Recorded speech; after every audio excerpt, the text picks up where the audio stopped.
Comment gérer ses finances personnelles? C'est pour moi la question que devrait se poser tout investisseur avant d'investir justement le moindre euro dans n'importe quel support d'investissement. Alors pourquoi réaliser cette gestion des finances personnelles? Comment la réaliser? Quel outil utiliser? Eh bien attention, spoiler, je vais tout vous dire dans cette vidéo et je vais même fournir tous les outils nécessaires à sa bonne réalisation. Alors, envie d'en savoir plus? Eh bien n'attendons pas, c'est parti!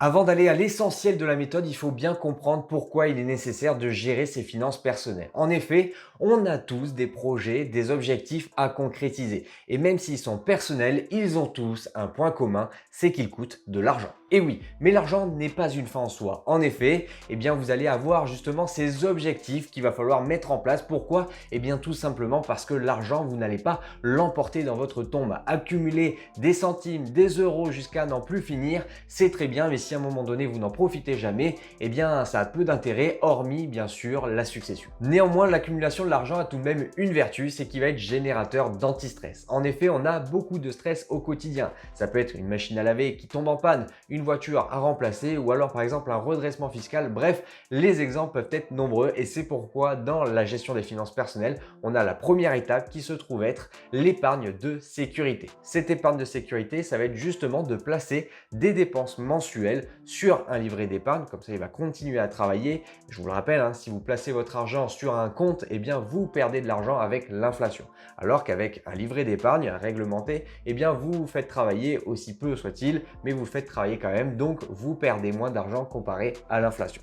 C'est pourquoi on estime qu'il faut mettre environ 3 à 6 mois de dépenses mensuelles sur cette épargne de sécurité.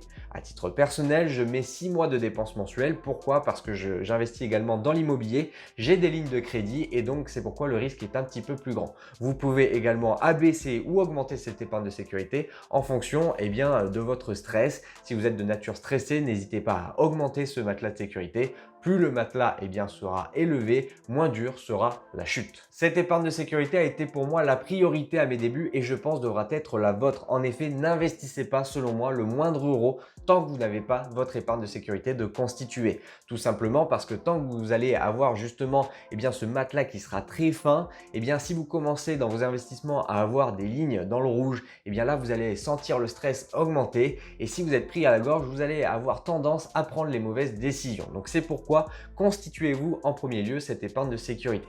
Attention, forcément, cette épargne de sécurité va évoluer dans le temps en fonction de vos objectifs, mais aussi en fonction de votre situation personnelle. Un enfant qui arrive, ou même justement, je l'évoquais tout à l'heure, un investissement dans l'immobilier avec des lignes de crédit, n'hésitez pas à surévaluer un petit peu cette épargne de sécurité. A contrario, si vos dépenses diminuent, vous pouvez diminuer cette épargne de sécurité et favoriser l'investissement. Comme vous pouvez le constater, l'épargne de sécurité ou de précaution est la base de votre pyramide d'investissement. Alors n'allez pas y piocher juste pour vos vacances ou vos mariages, non, parce que sinon vraiment vous allez fragiliser cette pyramide d'investissement.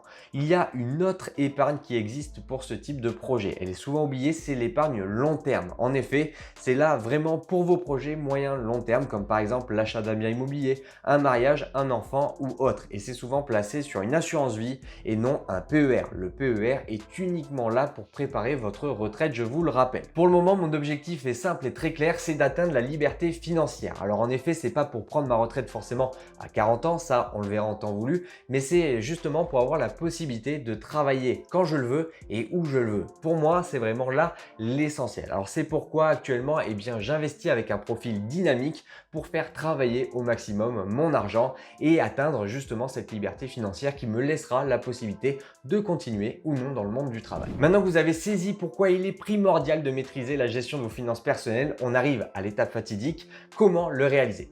Pour cela, je vous ai créé une formation 100% gratuite sous forme de 4 modules qui vont de 5 à 15 minutes, donc quelque chose de très rapide, mais ne la sous-estimez pas puisqu'en effet, à l'issue, vous allez pouvoir économiser quelques dizaines, voire centaines, voire milliers d'euros. Si, c'est possible, n'hésitez pas à aller jeter un petit coup d'œil. Dans tous les cas, vous avez également un fichier qui vous est offert, un fichier Excel qui va pouvoir vous flaguer toutes vos dépenses, qu'elles soient mensuelles ou annuelles, manuel et ainsi maîtriser à la perfection justement votre gestion des finances personnelles.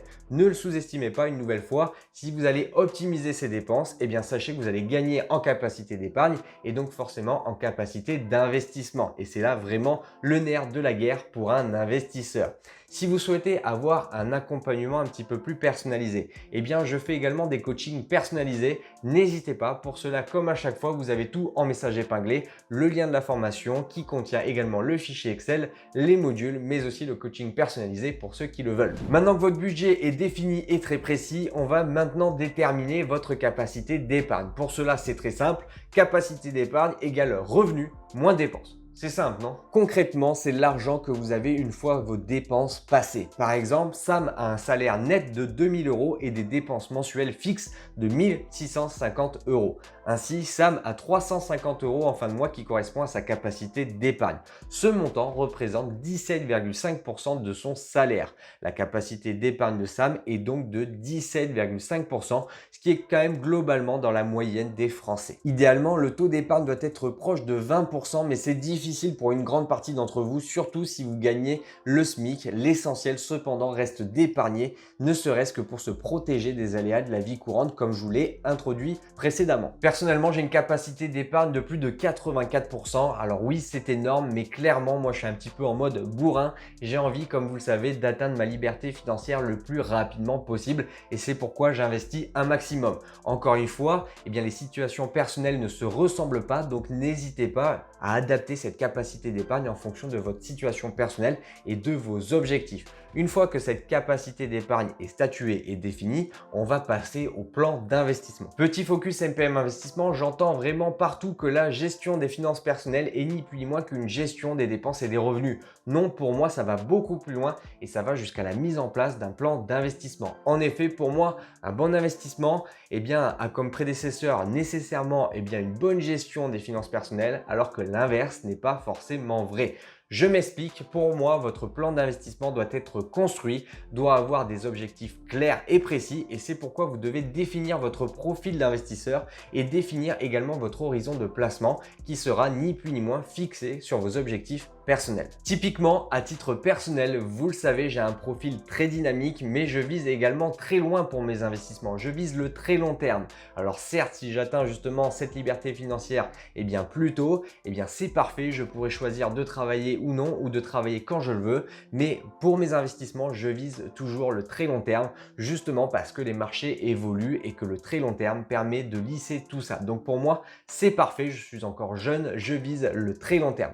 Maintenant que vous avez saisi justement cette notion, il y a également une autre notion à garder tout le temps en tête, c'est de se payer en premier. Vous l'avez peut-être déjà entendu, mais c'est vraiment primordial. En effet, une fois que vous avez ciblé votre capacité d'investissement, il ne va pas falloir y toucher, à part pour justement l'évaluer à la hausse si vous avez une rentrée d'argent supplémentaire. Mais si justement vous avez une même capacité d'investissement, il va falloir la garder, il va falloir être très sérieux avec ça et il va falloir se payer en premier, c'est-à-dire directement les placer sur vos supports d'investissement dès que vous allez percevoir votre salaire.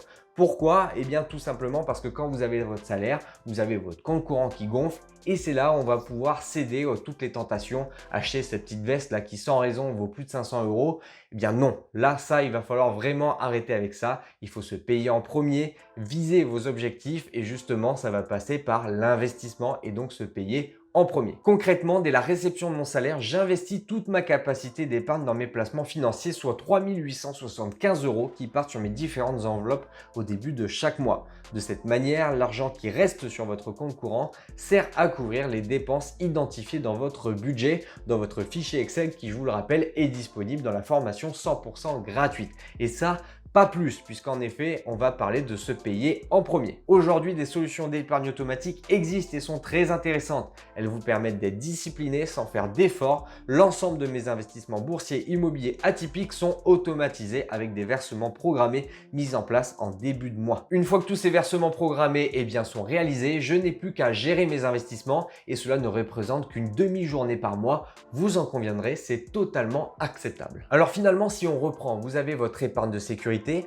vous avez votre capacité d'investissement, vous avez maintenant votre plan d'investissement. Qu'est-ce qui reste? Eh bien, il reste à optimiser le tout. Et pour cela, vous devez favoriser les enveloppes qui vont vous permettre de favoriser la mécanique des intérêts composés. Si vous ne savez pas ce que c'est, je vous remets le lien de la vidéo. Juste pour faire très sommairement, ce sont les intérêts qui vont eux-mêmes générer des intérêts. Et ainsi, vous allez avoir une espèce de boule de neige qui va justement exploser à la hausse votre patrimoine. Les intérêts composés, par exemple, c'est simple, vous placez un capital de 5 000 € cette année sur un placement rémunéré à 7%, eh bien vous gagnerez alors 350 € sans rien faire. L'année prochaine, vous percevez 7% non plus sur 5 000 €, mais bel et bien sur 5 350 €, soit 375 €. Vous le voyez, vous avez un gain de 25 € sans rien faire. Alors imaginez en plus de 40 ans avec cette mécanique, eh bien avec un capital de départ de 5 000 €, il va être valorisé 74 872 €, soit plus de 69 872 € d'intérêts perçus au total sur 40 ans, et ce, je le répète, sans rien faire. Alors qu'avec des intérêts simples, vous auriez capitalisé 19 000 €, soit 14 000 € d'intérêts perçus. La progression du patrimoine est linéaire avec des intérêts simples, alors qu'elle est exponentielle avec des intérêts composés. Alors, choisir la bonne enveloppe, c'est bien, mais choisir également le bon courtier qui va vous proposer la bonne enveloppe, c'est d'autant mieux. C'est pourquoi si on prend l'exemple de l'assurance vie, eh bien, il va falloir porter notre attention sur plusieurs critères de sélection. Le premier, c'est le zéro frais. Zéro frais sur versement, zéro frais d'arbitrage et 0,60% de frais de gestion annuels maximum sur les unités de compte. Il va falloir également un bon fonds euro avec un bon historique de rendement, mais aussi un choix varié et de qualité d'unités de compte, une gestion en ligne gratuite, mais aussi un service client efficace et disponible. Et oui, avoir tous ces critères réunis dans un même contrat, c'est possible. Alors n'hésitez pas à faire vraiment une sélection très précise de ces différents courtiers et de ces différentes enveloppes. N'hésitez pas. J'ai également cité l'assurance vie, mais vous avez d'autres types d'enveloppes comme par exemple le PEA, le CTO ou encore le PER, et il en existe d'autres. Heureusement pour vous, j'ai fait une vidéo très détaillée sur chacun de ces produits. N'hésitez pas à aller vous rendre sur la chaîne YouTube et à visionner le contenu sans modération bien sûr. Nous arrivons déjà à la fin de cette vidéo et vous le voyez, maîtriser la gestion de ses finances personnelles est pour moi ultra primordial. En effet, celle-ci englobe vraiment la totalité, que ce soit avoir l'épargne de sécurité, mais également votre capacité d'épargne de statuer, mais aussi l'investissement et donc la programmation de vos investissements, et enfin l'optimisation de chacun de vos investissements. Pour moi, la maîtrise de la gestion des finances personnelles est essentielle, puisqu'en effet, il va falloir également définir votre pourquoi, qui sera le moteur au quotidien de votre investissement. Et l'essence, justement, ce sera la maîtrise de votre gestion des finances personnelles. Je vous conseille d'appliquer ma méthodologie simple. Premièrement, faites l'état des lieux de votre situation financière et établissez votre budget en définissant votre capacité d'épargne.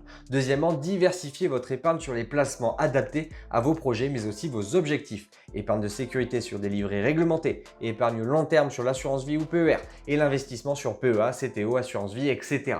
Troisièmement, définissez une stratégie d'investissement, déterminez votre allocation patrimoniale en fonction de votre profil d'investisseur. Et enfin, quatrièmement, optimisez votre placement en trouvant les meilleurs courtiers et professionnels. Attention tout de même, les professionnels ne sont pas forcément les plus adaptés. Je pense surtout aux banques traditionnelles qui vous proposeront toujours des enveloppes chargées en frais, difficilement optimisées par rapport aux autres contrats qui seront proposés par exemple par des courtiers. Gérer vos finances personnelles est un exercice permanent, tout comme gérer sa santé. En effet, vous devez gérer maintenant la santé de votre portefeuille et donc de vos finances. Pour cela, je vous le rappelle, vous avez maintenant à disposition une formation 100% gratuite, un fichier de suivi qui vous est offert et vous pouvez avoir, si cela vous intéresse, un coaching personnalisé avec moi-même.